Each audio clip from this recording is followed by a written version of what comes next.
تابستون 2022 بود که همه خبرگزاری خودشونو آماده کرده بودن تا خبر انتقال کیلیان امباپه به رئال مادرید رو پوشش بدن.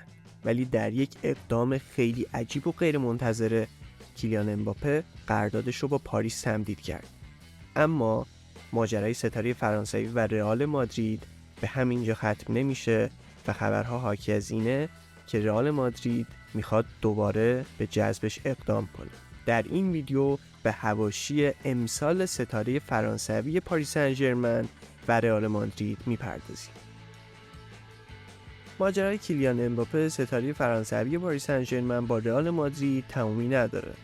مادریدیا تا کنون دوبار به صورت جدی برای شکار ستاره فرانسوی اقدام کردند ولی موفق به جذب این بازیکن نشدند.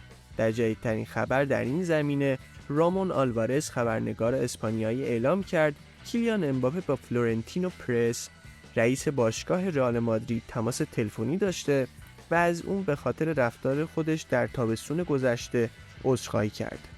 امباپه در یک قدمی انتقال به رئال مادرید قرار داشت ولی به یک بار قراردادش رو با پاریس تمدید کرد و این اقدام ستاره فرانسوی باعث شد تا مادریدی‌ها شوکه بشن و بسیاری از هواداران قوهای سفید از این بازیکن عصبانی بودن و هستن.